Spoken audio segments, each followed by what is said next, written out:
Good morning, folks. Welcome back to Three's In. Bobo here.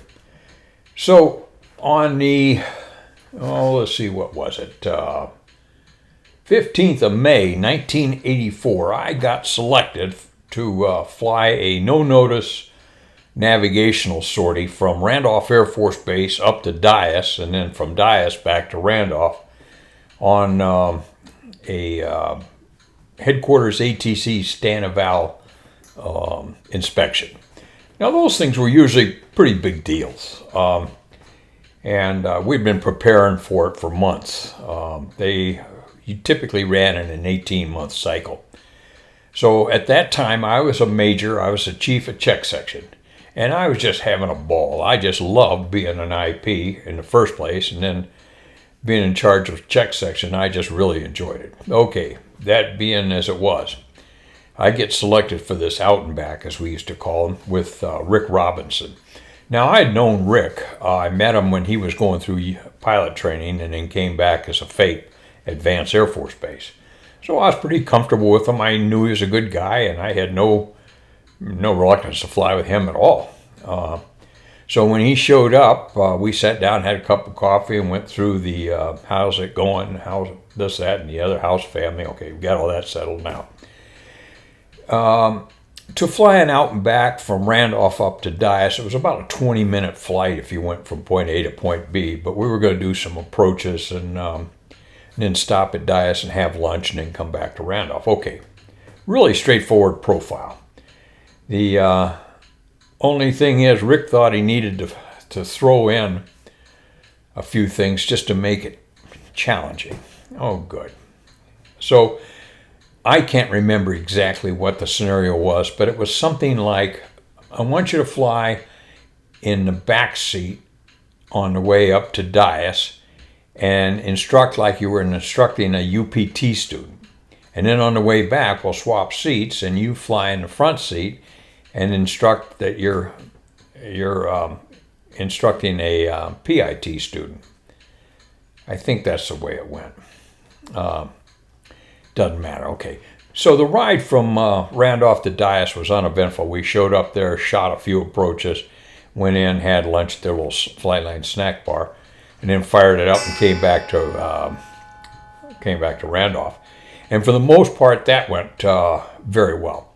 And then on my single engine approach coming into Randolph, I described the single engine approach in an earlier video here earlier this month.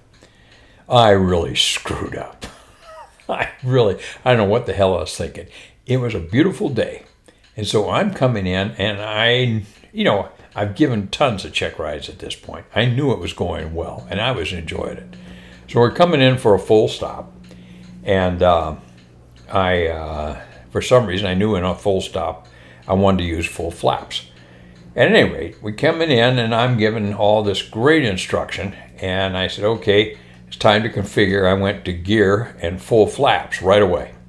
Well, on a single engine procedure, you're supposed to go to gear and then 60% flaps until landing is assured. Well, we're about 3 miles out and landing really wasn't assured. See, that's a real nebulous thing that they left open-ended in the book. At any rate, I looked down and I saw 100% flaps and I went, oh, Christ. Why did I put them to full flaps? Well, one of the things I was not going to do was to jerk those back up to 60, because if you knee jerk in an airplane, there's a good chance you're going to screw it up. And I didn't want to go from full flaps to no flaps. Of course, all this is going through my mind in a microsecond. So I looked over at the airspeed and I said, hey, Rick, I said, as you can see, I went to full flaps. I said, also now let me direct your attention up to the airspeed. We're about 8 knots hot.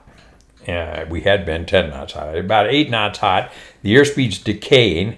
As we come across the threshold now, or into the overrun, runway threshold overrun, depends on which way you're going. I said, now you can see it's down to about 3 knots fast. And as I come into the flare, we're on speed, we're touching down, and he just got real quiet. He didn't know what to do. There was only 2 of us in the airplane. We had no recorders in those days.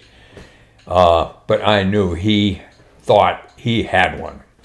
So we land, taxi in, get out of the airplane, and went back to the squadron, and he kind of excused himself and went off.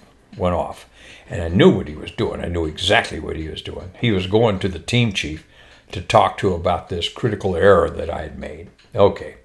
He comes back and said he had talked to the team chief, and it wasn't a matter whether the ride was going to be a pass or a fail. It was a matter what the grade was going to be.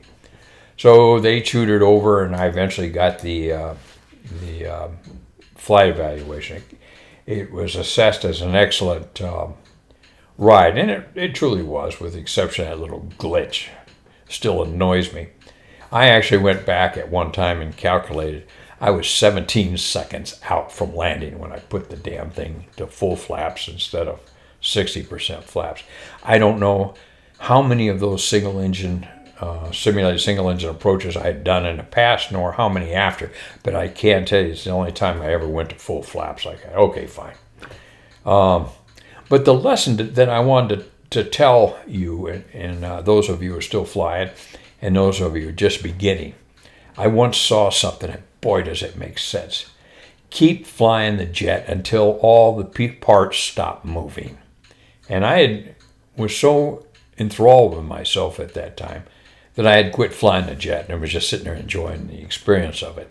Man, it cost me. I got an excellent, but I really wanted to snag an outstanding.